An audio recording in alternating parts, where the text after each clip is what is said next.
Hello and welcome back to AP World History Modern. Today we're on our fourth and last day of Unit 3.1, Land Empires Expand, and we're going to be looking at the governance of, touching upon Songhai in China, and then go over your reading about Russia from last night. We'll be making some comparisons for our skill activities. All right. Learning objective is explain how and why various land empires developed and expanded from 1450 to 1200. All right. So let's go ahead and kind of recenter ourselves. We're looking today. We'll be talking about Songhai, right? So the successor state of Maui, and I'll also be mentioning the Ming Dynasty of China, maybe a little bit of Qing, but mostly Ming, and then Russia. Right, going over your kind of discussing your homework from last night. All right, so Russia, and of course, from your homework last night, was the window on the west, St. Petersburg, and the establishment of that. So let's, I generally begin by saying Russian history does not begin with Peter the Great, because it does not, right? So when you're talking about, Russia, where do you begin exactly? Do you begin with, kind of up the Dnieper River here in Kiev, with the Kievan Rus? And their eventual conquest by the Mongols? Do you talk about, the Golden Horde, right, ruling over this region, exacting tribute for hundreds of years? Or do you start with Ivan the First and the expansion of Muscovy, right? And, with that kind of new center of Moscow, and from the 1400s, right? And then through the 1500s into Ivan the Fourth, until we eventually get to Michael Romanov in the early 1600s. That period of time, right, the kind of early Muscovy phase in the 1500s does give rise to some monumental architecture that we should be aware of, right? So, the Cathedral of Vasily the Blessed, right? But this is now commonly referred to as St. Basil's Cathedral, right? And most people have seen this before. It is, it's in Moscow. It's a landmark right there at Red Square, and especially those who are, kind of were raised in the Cold War, right? Well, we all knew exactly what this was. It was often kind of, brought in on the intro montage anytime the news would do a story from Moscow, right? But this is a religious, right? This is a religious building, and of course, this is gonna, be inspired by architecture and inspire future architecture. So when you see these onion-shaped domes, we often associate these with Russian Orthodox Christianity, right? And sometimes you'll see similar shaped domes at mosques, depending upon where the individuals are from, right? Who are building that mosque, but largely these are typically associated, right? This particular architectural style with Russian Orthodox churches. All right, so before we kind of get into Peter, I did want to just mention that. So your book last night, right, deals with the expansion of Russia under Peter, and of course part of that expansion and the creation of that Russian Empire is into Siberia, so east of the Ural Mountains. And so on your map, right, let's just kind of label this. So I don't have the map that I created with you. What I did with that map. So I just kind of threw together a rough outline map that doesn't have all the labels, right? But I just did basically the outline here. So when you look at this map, right, you do have in this general vicinity here, right, we have a mountain range known as the Urals, right? The Ural Mountains, and this is generally what we use to kind of distinguish between. Oops, I think I'm on the wrong. Yeah, projecting on the wrong side. Sorry. So there's my map, and I just kind of drew these in here. All right. So the Ural Mountains, we typically use this as a geographical feature to separate Europe from Asia. But we see during during the 1600s, that expansion of Muscovy, right, and I guess what we can now start calling Russia. We see that expansion into into Siberia, right? And of course, Siberia is a big deal. It's the population is not huge, but it's an extremely diverse population that lives there. And why are they going there? And why do we need to know about Siberia? Right, this is very rich in natural resources, right? And this will be true. I guess this will be a continuity, from the 1600s on, right? About Siberia, it's just the kind of natural resources that you're talking about changes. So, what is the natural resource? In the late 1500s and early 1600s, it is furs, right? So it's soft gold is how Strayer puts it, right? So when we look at the kind of accumulation of wealth that Russia will be able to accomplish in the 1600s and into the 1700s, soft gold is a major part of that story, right? And they're not alone, right? They're not alone with that. You got to keep in mind that climatically, this is a time in which historians refer to as the Little Ice Age, and the Little Ice Age reached its coldest in the 1600s. So demand for pelts is will be at an all-time high. We also have population growth at this point, so kind of another factor in demand right there as well. Right, but there's a couple of different states that get very wealthy off from the fur trade, right, off from soft gold. Russia being one, and of course, when you look at this facility, where is Versailles? What country is Versailles? Right. Hopefully, you know that this is in France. Right. So, Versailles is built, right, amongst other things, from profits from soft gold, from the fur trade. So in class, I just ask, do you know where France was extracting their soft gold from? Where did they get their fur from? And generally kids can get it pretty easy. If they don't, I'll give them a hint like Jacques Cartier or Seigneur de Champlain. That almost always works, right? If I don't, I'll bring up the word Quebec, right? Quebecois, and hopefully by that point, I'm talking about colonization of Canada. So beaver pelts are coming into to Europe from the French colonies in North America, right? So in Canada and west of the Mississippi. Right? And so that's part of the profits that build this great site. So Versailles, if you've never seen it in class, we watch a little video on it. It's on my YouTube page, so go ahead and watch that clip. It's just from the Versailles website. This is probably one of the more famous places in it. This is the Hall of Mirrors.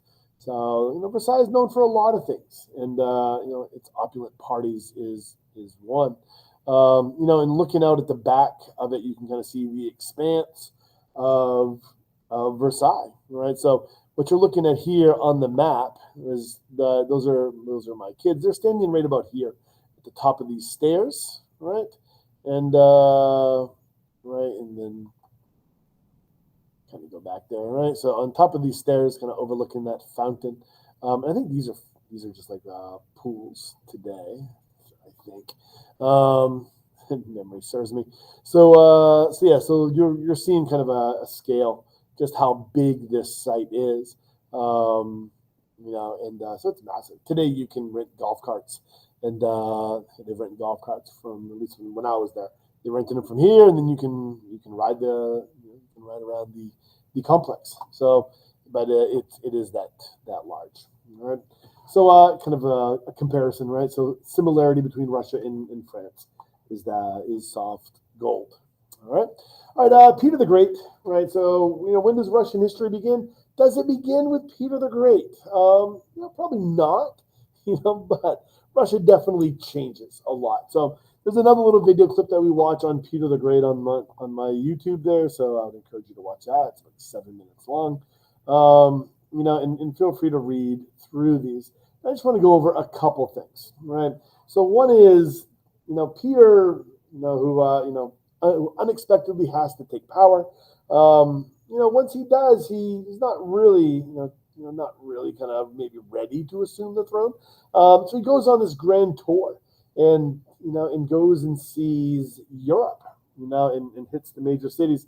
And of course, it's characterized by a lot of things, right? Yeah, he's a massively large guy. He's like 6'5", 6'6". He liked to enjoy himself, but he also liked to mingle with the average person. In doing so, he got to see what life was really like in Europe.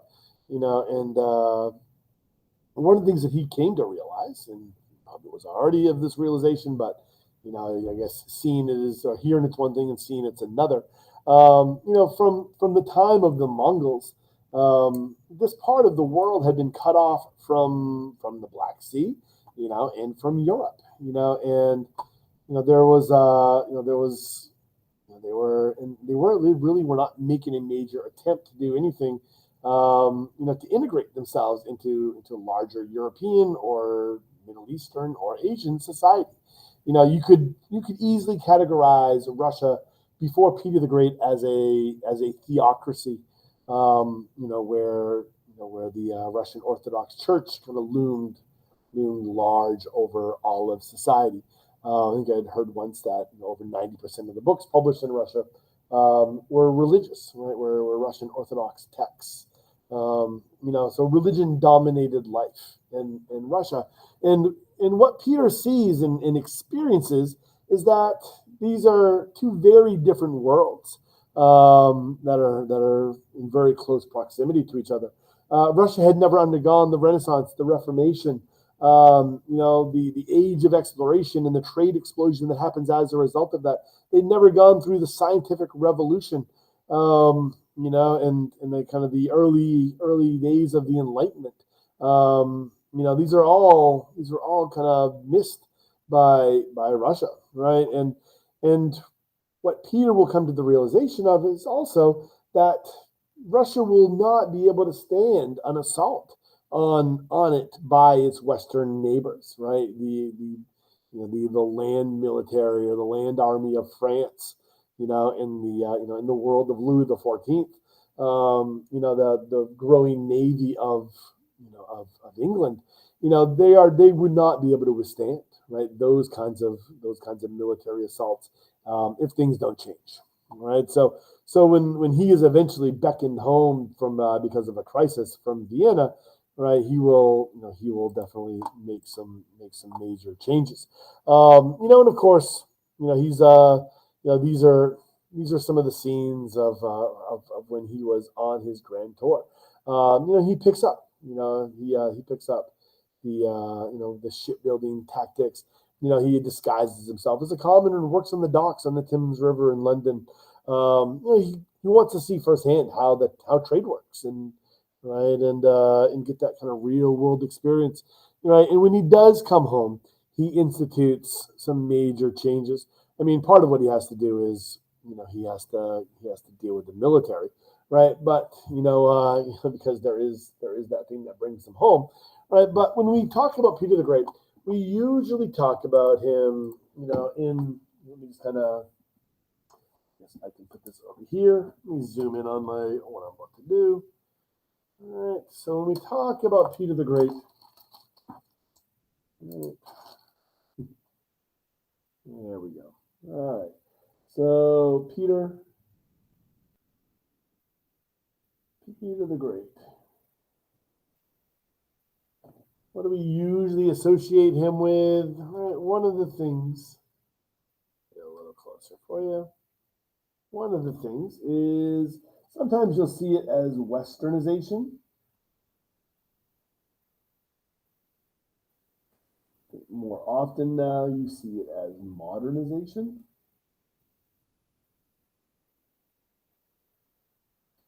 All right. So, and how does he do this? How does he tackle this issue? I mean, if you look at this kind of series of things, a lot of these look kind of arbitrary. Long beards banned, calendar, arranged marriages, remove the patriarch, and then the czar will handpick them after that. A lot of these reforms, right, let's just kind of put these as reforms. A lot of these initial reforms deal with that whole kind of, go back to a medieval concept, the whole dual sword issue. Who has true power over the state? So we start to see secularization, probably the best way to put it, right? Secularization of Russia, right? So reducing the influence and the power of the church. And in the 15 and 1600s, this is a commonality for many states, right? I mean, this is the age of the Protestant Reformation. So this issue had been fought repeatedly in Central Europe, in the Germanic princedoms of the Holy Roman Empire. This is what the English Reformation is all about, right? Henry VIII. Who has the authority, and who controls the culture within society, right?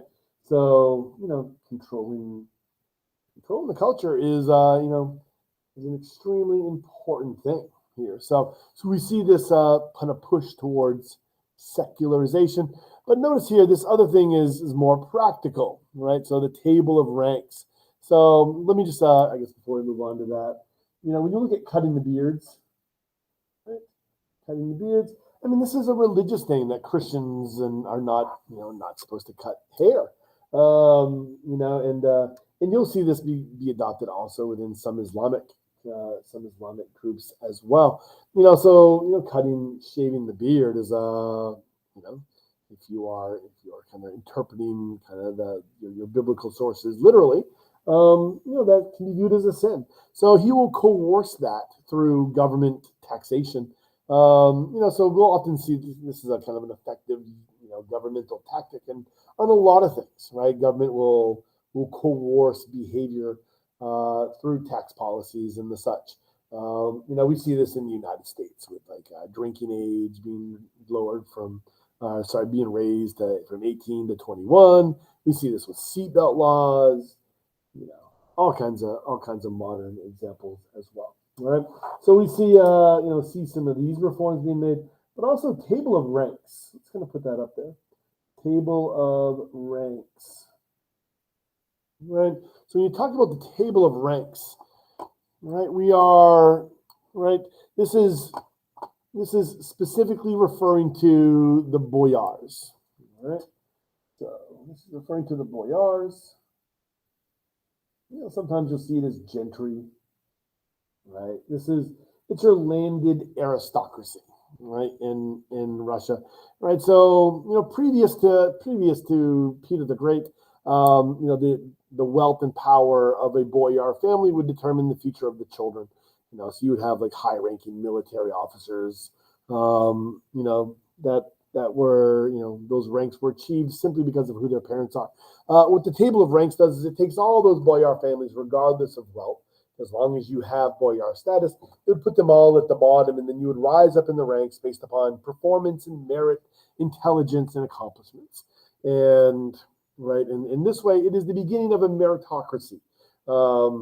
This is by no means eliminating serfdom or extending rights to anyone other than the landed aristocracy in Russia, the boyars. It simply creates a meritocracy of those boyars, right? And with that reform in place, then you can start really thinking about major military reforms, right? Major military reforms. Once you know that your leadership is accomplished, right? And then of course you can then make that transition to once you have the ranks done, you can then transition them to modern weapons, so that you become on par with your foreign neighbors, right? Your French, your Prussians, your Habsburgs, the Ottomans, and the Qing dynasty to the south, right? And of course, the artillery. So, in the 1700s, the artillery corps is everything. You want to rise through the ranks in the military, be an artillery corps leader. This is where people like Napoleon, how they rise in the ranks. All right. All right, and of course, we will see Peter build the navy. So, how does he build the navy, or why does he build the navy? Right, we know that Peter will expand Russia. Right, Peter will expand Russia, and we see the establishment of St. Petersburg. You see that or not? Right. So, St. Petersburg. Just highlight that to differentiate that.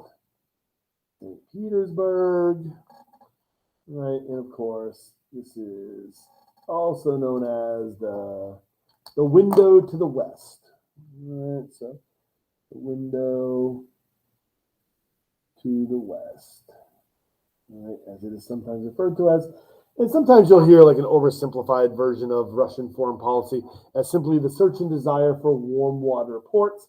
And it is Peter the Great who will get access to a warm water port. And in class, I'll just ask, what does that mean? And it's generally pretty easy to figure out. This was Russia's only water access. Was to the north before Peter the Great, which freezes for 4 months at a time, every single year. Right. So once you have access to a warm water port, then then you can start talking about a true navy, right? Not just boats that are on the river, all right? And of course, once you have St. Petersburg, you also have Peterhof, right? So hopefully this looks familiar, especially after I just talked about Versailles. Right? In class, we also took a moment and just talked about Catherine the Great as well. All right, so let me just write a few things about Catherine the Great. All right, Catherine the Great. So she also expands, right? Expands Russia to the Black Sea, right? And to the west, right? To Poland. All right, so if you kind of zoom that out on the map. So Catherine the Great will gain additional warm water ports for Russia on the Black Sea, and she will push into Poland, and and the partitioning of Poland will happen in the 1790s. So Poland will disappear from the map, right? It'll simply be absorbed into Russia. There's also a whole bunch of other things. The instructions, right? The instructions are a law code. It's always important to kind of recognize law codes. So the instructions, don't think of this as an enlightenment. We are talking about the late 1700s here, but we're not talking about an enlightened document. This is a document which strengthens the power of the boyars and strengthens the institution of serfdom. Right, so serfdom will persist in Russia until the early 1860s. Right, but this is one of those, another one of these things that we associate with her. All right, the enlightened monarch that she was. All right, so Catherine.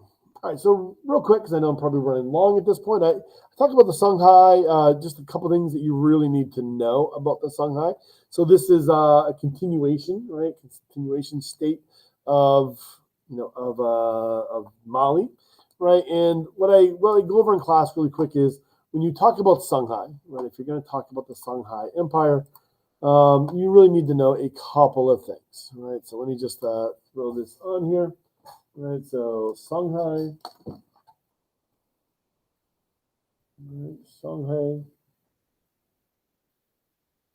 right, and what is Islamization? Right, we will see Islamization. That process, right, will be instituted, and especially under Askia Muhammad. Okay, so Askia Muhammad. Okay. That's when you kind of start to see the first real attempts in sub-Saharan West Africa at Islamization for for the average person. And of course, this is not a gunpowder empire. And so they will be conquered by a gunpowder group in 1591. And Freemanpedia has a good little video on that. I have that linked on my website. Highly encourage you to watch the Songhai Moroccan battle video. All right. Another thing to kind of look at a continuity is architectural style. So looking at this, hopefully you can identify the mosque in which this architectural style is similar to, right? So we see a continuation of the architectural style as exhibited by the Djenné Mosque that was created under Mali. All right. All right. As far as China is concerned, I just want to spend a minute or two on this. So in class, we'll ask, "What is this?" Right, and most students are pretty easily or quick to identify this as the Forbidden City. So this is in the city of Beijing today. And if you're not familiar with this, just on the other side of this complex is Tiananmen Square. Right, so you can see the governmental buildings on one side, and then the governmental buildings on the other side. So you get kind of an idea of how big the square is. Yeah, massive square, right? And what you're looking at here is this right here, this section, right, from about here till here, right, this is the where the emperor would live. Court affairs would take place, right here. This is more of a kind of a private garden, meditation areas for the emperor. Over here is where the harem lived, and and then beyond the wall that you would see up here, that's more for people who have an audience with them. So so there are a couple of architectural things that you should be aware of during this time frame, like the Great Wall, the Forbidden City, that kind of stuff. All right. So when you talk about the Ming, right, or you want to talk about the collapse of the Ming, which is all I really want to talk about today, is some of the factors that resulted in the collapse of the Ming, that resulted in the rise of the Qing dynasty, which will be the empire that expands, right? There are a whole bunch of things that weakened the Ming dynasty. One of which was the Imjin War. The Imjin War was an invasion by the Japanese to try to conquer China. So they will invade and they will take over Korea, or much of Korea, and China very well could have fallen to the Japanese if it wasn't for a couple of factors. One is a Korean Admiral Yi, right? Admiral Yi Sun Sin, and Admiral Yi Sun Sin has a new technological innovation at his disposal, which will enable him to prevent the Japanese from resupplying their troops in Korea and adding and bringing in additional troops. So turtle ships. Pretty cool naval innovation, right? And here's kind of a recreation of what it may have looked like. This is a kind of a diagram based on drawings from that time. So it is when you look at this ship itself, so there was a cannon inside the dragon head, so it would breathe fire. And you had the metal on the top, so that any cannons or artillery shot at it would simply bounce off, and you trying to jump and board on this thing would be perilous. All right. So Admiral Yi, may have saved the Ming Dynasty. So when you talk about it, he fought in at least 23 recorded naval engagements. Probably at his most famous one, he was outnumbered 133 to 13. And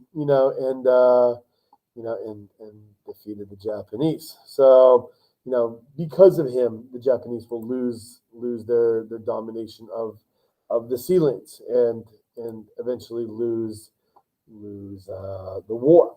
All right. The second factor that saves the Ming in the Imjin War was they invited down the Manchus from the north, and in the 1590s they do hold the line right near what is now the Korean Chinese border. So maybe that was a mistake though, right? To invite the Manchus down, because 40 years later they will conquer Beijing. All right. Another reason for the decline of the Ming, right? So the Wenli Emperor, right? This is who has the Forbidden City, constructed.